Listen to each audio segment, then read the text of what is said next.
فَمَن يَكْفُرْ بِالطَّاغُوتِ وَيُؤْمِن بِاللَّهِ فَقَدِ اسْتَمْسَكَ بِالْعُرْوَةِ الْوُثْقَىٰ لَا انفصام لَهَا وَاللَّهُ سَمِيعٌ عَلِيمٌ۔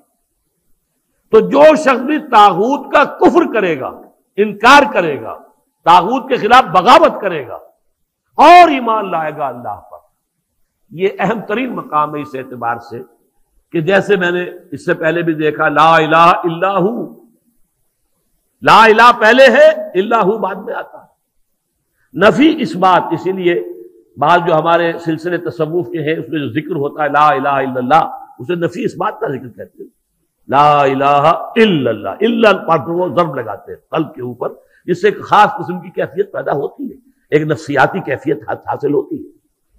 تو پہلے نفی ہے پھر اس بات، وہی ہے پہلے طاغوت کا انکار کرو پھر اللہ پر ایمان لاؤ، تب ایمان معتبر ہے۔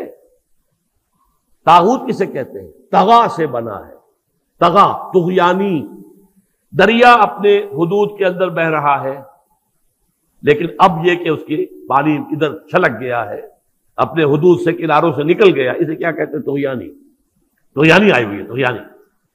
تو انسان کا اور جنوں کا مقام کیا ہے؟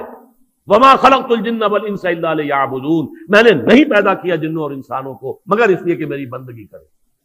جو حد بندگی سے تجاوز کرے گا وہ طاغوت ہے، چاہے وہ ایک فرد ہو، کوئی ادارہ ہو، کوئی ریاست ہو۔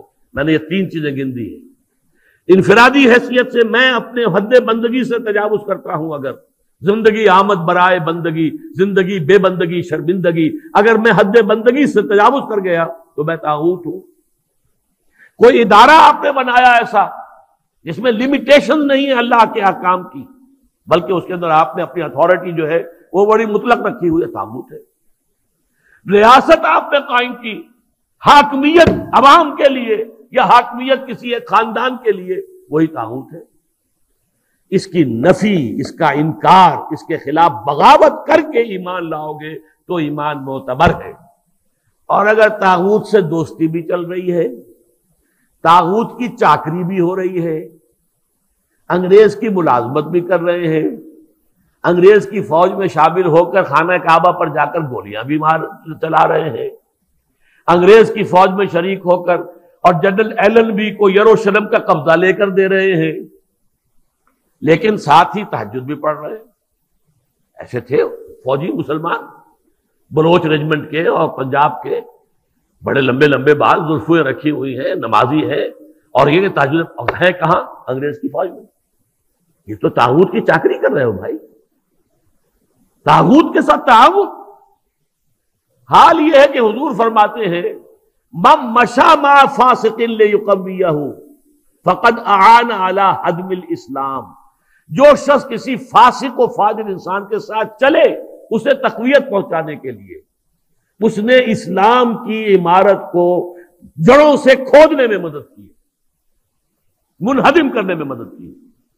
من مشا صرف چلنا، آپ کسی کے ساتھ چلتے ہیں تاکہ تقویت اسے ہو جائے، لوگوں کو معلوم یہ بھی ان کے ساتھ ہے۔ من مشا مع فاسق، فاسق کافر بھی نہیں، فاسق لیقویہ، تاکہ اسے تقویت پہنچائیں۔ فقد اعان علی ہدم الاسلام، اسلام کی عمارت کو جڑوں سے کھود کر گرانے میں مدد کی۔ ایک اور حدیث میں آیا اذا مدح الفاسق، جب کسی فاسق کی مدح کی جاتی ہے، غضب اللہ تعالی واہتز لہ العرش، اللہ تعالیٰ انتہائی غضبناک ہوتے ہیں اس درجے کہ عرش کانپنے لگتا ہے،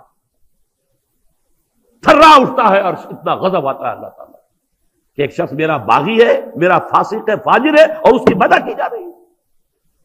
اب اس کی روشنی میں آپ اپنے طرز عمل کا جائزہ لیجیے۔